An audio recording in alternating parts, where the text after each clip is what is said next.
সংসারে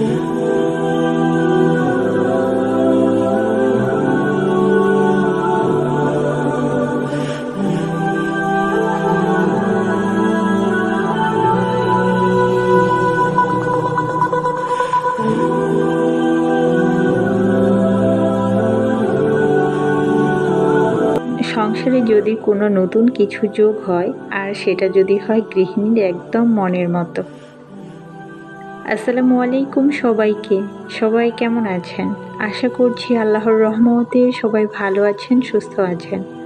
আলহামদুলিল্লাহ, আমিও আছি আমার পরিবার নিয়ে ভালোই। প্রতিদিনের মতো আজকের ভিডিওটা আমি আমার সংসারের কাজ দিয়ে শুরু করেছি। প্রতিদিন ওই একই রকম কাজ, ঘর গোছান, রান্না করেন, সকালে নাস্তা করেন। প্রতিদিন ওই কাজগুলো দিয়েই ভিডিও আপনাদের সাথে শেয়ার করি।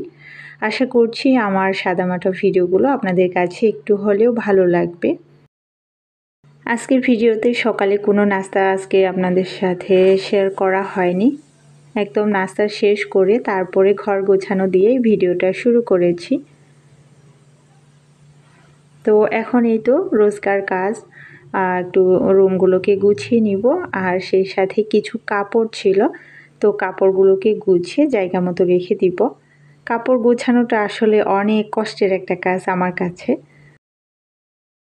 কাপড় আমার সহজে গোছাতে ইচ্ছা করে না, এগুলো কালকের কাপড় ছিল, তো কাপড়গুলো জড়ো হয়ে গিয়েছে অনেকটা।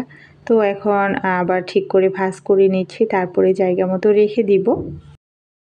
আমি একজন খুব সাধারণ, সেই সাথে মধ্যবিত্ত পরিবারের একজন বউ।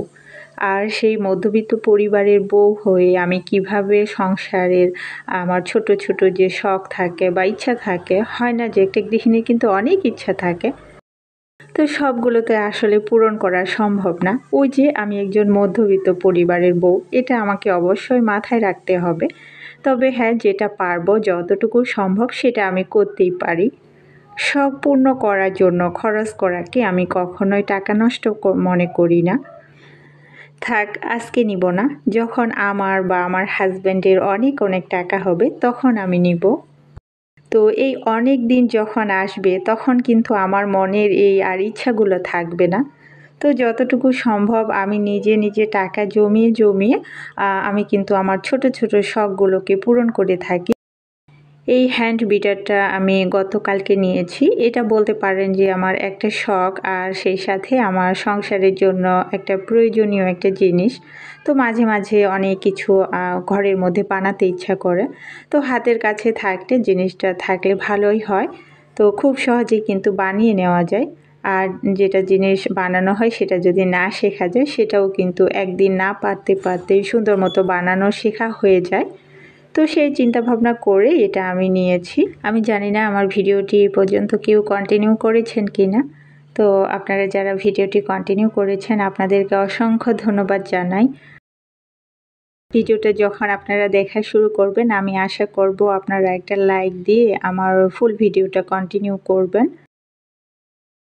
তো এইখানে তারপরে অনেকটা সময় চলে গিয়েছে। তো দুপুরে রান্নার আগ মুহূর্তে আমি এখানে কিছু ঝাল পিঠা বলে এগুলো আমাদের এদিকে, তো এগুলো বেশ কয়েকদিন আগেই বানিয়ে রেখেছিলাম একসাথে অনেকগুলো। তো মাঝে মাঝে এভাবে বের করে তারপরে আমার মেয়েদেরকে তেলের মধ্যে ভেজে দেই। আর এই পিঠাগুলো খেতে কিন্তু অনেক ভালো লাগে। আমার বাসায় অনেক চালের গুঁড়া জমা হয়েছিল, শ্বশুরবাড়ি থেকে দিয়েছিল, সেই সাথে আমার আব্বার বাড়ি থেকে দিয়েছিল। তো সেগুলো আসলে খাওয়া হয়নি, আর অলসতার জন্য এগুলো বানাও হয়নি। তো একদিন সময় করে বানিয়ে রেখেছিলাম, আর এখন এই তো অল্প অল্প করে ভেজে দিতে পারি। তো আজকে সবগুলোই ভেজে নিব, যেহেতু কয়েকদিন হয়ে গিয়েছে। তো আজকে আর রাখবো না এগুলা। খেতে কিন্তু অনেক ভালো লাগে এই পিঠাগুলা, হালকা ঝাল ঝাল হয়, তো খেতে আমার কাছে তো অনেক বেশি ভালো লাগে। সব সময় আমাদের থেকে যারা উঁচু আছে তাদের দিকে কিন্তু আমাদের একদম তাকানো ঠিক না। আমাদের থেকে যারা নিচু পর্যায়ে আছে তাদের দিকে কিন্তু আমাদের তাকানো উচিত। তাহলে আমাদের জীবনে অপূর্ণতার কিন্তু কিছুই থাকবে না। তো আমি আমার খুব ব্যক্তিগত বলতে পারেন একটা কথা শেয়ার করি। তো আমি যখন মোবাইলের মধ্যে যখন কোনো অনেক ভালো ভালো আপুদের ভিডিওগুলো দেখি, অনেক উচ্চবিত্ত আপুদের ভিডিওগুলো, তখন না আমার একদম ভিডিও করতে একদম উৎসাহ হারিয়ে ফেলি।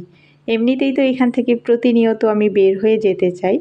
তো তখন মনে হয় যে না, আমার এই ভিডিওগুলো কে দেখবে, এত এত ভালো ভালো ভিডিও রেখে আমার এই সাদামাটা ভিডিওগুলো কে দেখবে। যখন আমি আমার আমার মতো আপুদের ভিডিওগুলো দেখি তখন আমি আবার অনেকটা উৎসাহ পেয়ে যাই। তো এই বিষয়টা না ইদানিং আমার মধ্যে অনেক বেশি এই বিষয়টাই মনের মধ্যে কেন জানি না বারবার নাড়া দিচ্ছে। ওইসব ভিডিও দেখলে আমি এখানে একদম ডিমোটিভেট হয়ে পড়ি, তখন আর ভিডিও করতে একদমই ইচ্ছা করে না। আবার সাথে সাথে নিজেকে একটু গুছিয়ে নেই, মানে নিজের মনকে বুঝ দিয়ে দেই যে না, এটা ভাবা একদমই ঠিক না। আমি কিন্তু আমার জীবনে অনেক কিছু এভাবে নিজেকে মানিয়ে নিই। তো যাই হোক, মহান আল্লাহর সৃষ্টি কত সুন্দর বলেন। এই যে পপকর্ন, এগুলো ভুট্টা না, তো কত সুন্দর এগুলো। যখন আমার খালা আমাকে দিয়েছিল তখন আমি এগুলোর দিকে তাকিয়েছিলাম, আসলে কিভাবে কত সুন্দরভাবে হয়েছে। মহান আল্লাহ তাআলার সৃষ্টি যে কত সুন্দর। তো সেজন্য সব সময় আল্লাহ তাআলার শুকরিয়া আমাদের আদায় করা উচিত। আমরা যেভাবেই থাকি না কেন, মহান আল্লাহ তাআলা আমাদের অনেক বেশি ভালো রেখেছেন। তো তারপরেই তো দুপুরে রান্না করতে এসেছি। আজকে দুপুরের রান্নায় সজনে ডাঁটা রান্না করব। আমি কিন্তু সজনে ডাঁটা রান্না করতে পারি না, তো সজনে ডাঁটাটা তারপরও নিয়ে এসেছি। আর আমি কিন্তু রান্নার ফাঁকে ফাঁকে বাড়তি যে কাজগুলো থাকে সেগুলো কিন্তু গুছিয়ে নিই। নাহলে সবগুলো থাকলে রান্না করতে করতে যদি এলোমেলো দেখতে মনে হয়, একদম বিরক্ত আসে। তো সেজন্য ডালটা বসিয়ে দিয়ে আমি এদিকে বাকি যে প্লেটগুলো ছিল সেগুলোকে পরিষ্কার করে একদম জায়গা মতো রেখে দিব। সংসারের প্রত্যেকটা জিনিস যদি ঠিকঠাক জায়গা মতো গোছানো থাকে তখন একদম মাথাটা শান্ত থাকে। আর যদি দেখি যে সব দিকে এলোমেলো, তখন মানে নিজের মধ্যে একটা অস্থিরতা কাজ করে। তবে আমি মনে করি যে অতিরিক্ত গোছানোর স্বভাব বা মনোভাব এটা একদম ভালো না। এটা আসলে নিজের মনের মধ্যে একটা অস্বস্তি বোধ হয়। এত নিজেকে মানিয়ে নিতে চেষ্টা করি যে না থাক, মাঝে মাঝে একটু এলোমেলো থাক, কিন্তু সেটা একদম তখন মানে মানিয়ে নিতে পারি না। তো কষ্ট হলেও আমি একটা না একটা সময় নিজের বাসাটাকে গুছিয়ে নিই। যেদিন আমি দিনের বেলায় হালকা পাতলা গুছাই, সেদিন রাত্রে যখন আমি ঘুমাতে যাই, তো ঘুমানোর আগে যে কাজগুলো করি তখন কিন্তু সম্পূর্ণ বাসাটাকে একদম গুছিয়ে নিই। আর এদিকে আমার কিন্তু দুপুরের রান্নাও শেষ হয়ে গিয়েছে। তো এপাশে হচ্ছে আমি একটা কবুতর রান্না করেছিলাম, কবুতরের মাংস। তো আমার আম্মা একেবারে পরিষ্কার করে কেটে তারপরে পাঠিয়ে দিয়েছিল।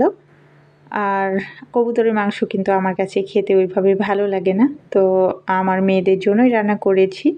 আর এইখানে টাকি মাছের ভর্তা করে নিয়েছি। ভর্তা তো সচরাচর আমি ওইভাবে তেমন একটা করি না, তবে কালো জিরার ভর্তাটা করি, আলু ভর্তা করি। তো এই টাকি মাছের ভর্তাটা কিন্তু খেতে অসম্ভব ভালো হয়েছিল।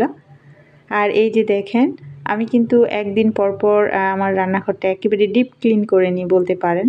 সমস্ত চুলা সরিয়ে তারপর একদম পরিষ্কার করি বেশ ভালোভাবে।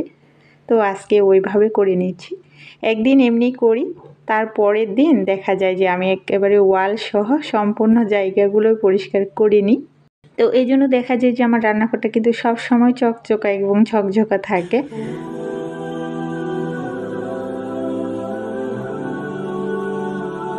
তো এখনো পর্যন্ত আমার ভিডিওটি যারা কন্টিনিউ করেছেন আপনাদেরকে অসংখ্য ধন্যবাদ জানাই। আর আজকে যারা আমার ভিডিওটি নতুন দেখছেন, চাইলে আমার চ্যানেলটিকে সাবস্ক্রাইব করে রাখতে পারেন। আর অলরেডি যারা এই কাজটি করে দিয়েছেন আপনাদেরকে অসংখ্য ধন্যবাদ জানাই। তো আজকের ভিডিওটা আর বড় করব না, সবাই ভালো থাকবেন, সুস্থ থাকবেন এবং নিরাপদে থাকবেন। আল্লাহ হাফিজ। আসসালামু আলাইকুম।